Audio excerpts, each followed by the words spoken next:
High, আজকে বানাবো বেগুন দিয়ে ইলিশ মাছের ঝোল। তো হাজব্যান্ড সকালবেলায় ইলিশ মাছ আর এখানে রুই মাছ দুটোই এনেছে, যেহেতু ছেলে ইলিশ মাছ খেতে পারবে না তাই ছেলের জন্য রুই মাছ আর আমাদের জন্য ইলিশ মাছ। তো এখানে প্রথমে মাছগুলো নুন হলুদ দিয়ে ভালো করে ভেজে নিচ্ছি। মাছগুলো ভেজে তুলে রেখে ওই তেলের মধ্যেই দিয়ে দেবো বেগুন। আর ইলিশ মাছের তেল একটু না তুলে রাখলে হয়, ভাত দিয়ে খেতে হবে তো। তারপর একটু তেলটা কমিয়ে নিয়ে দিয়ে দিলাম নুন হলুদ মাখানো বেগুনগুলো হালকা একটু ভেজে নেবো। বেগুনগুলো ঠিক এরকম লাল লাল করে ভেজে নিয়ে ঠিক তুলে নেব। আর বেগুনগুলো এই পর্যায়ে ভাজতে হবে যাতে না বেশি নরম হয়ে যায়, কারণ ঝোলের মধ্যে যেহেতু ফুটবে তাই হালকা একটু ভেজে লাল লাল করে ভেজে তুলে নেব। আর বেগুনগুলো এদিকে ভাজতে ভাজতে চলে এসেছে একটা মশলা তৈরি করে নিতে। সাদা সর্ষে আর কালো সর্ষে আর কাঁচা লঙ্কার একটা পেস্ট করে নেব, ভালো করে মিহি করে বেটে নেব। আর তেলের মধ্যে দিয়ে দেবো কালো জিরে ফোড়ন দিয়ে আর এই মশলাটা দিয়ে দেবো। আর এর মধ্যে অল্প একটু নুন হলুদ অ্যাড করেছিলাম, আর কিছুই না। এবার পরিমাণ মতো জল দিয়ে ভালো করে ফুটতে দেব।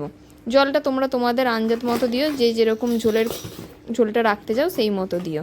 আর এই যে মশলাটা একটু ভালো করে ভেজে নেওয়ার পর দিয়ে দিলাম জলটা। আমি একটু ঝোলটা বেশিই রেখেছিলাম তাই জলটাও একটু বেশি দিয়েছিলাম। তারপর ঝোলটা ফুটে উঠলেই ওর মধ্যে দিয়ে দেবো বেগুনটা আর মাছটা।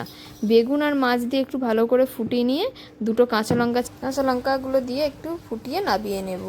কাঁচা লঙ্কা ছেড়ে দিলে ঝোলটার কিন্তু স্বাদটাও একটু ভালো হয়, আর এই কাঁচা লঙ্কাগুলো ভাতে দিয়ে মাখিয়ে খেতে কিন্তু বেশ ভালোই লাগে।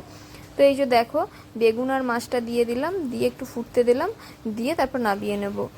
খেতে কিন্তু ঝোলটা খুব সুন্দর হয়েছিল। এইভাবে তোমরা একবার বাড়িতে বানিয়ে দেখতে পারো। আমার তো ভালোই লেগেছিলো, আশা করছি তোমাদেরও ভালো লাগবে।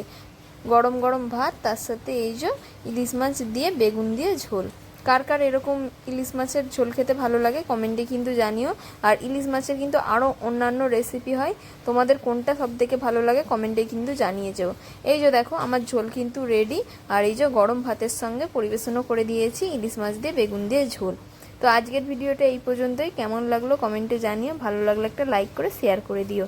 দেখা হচ্ছে নেক্সট কোনো ভিডিওতে।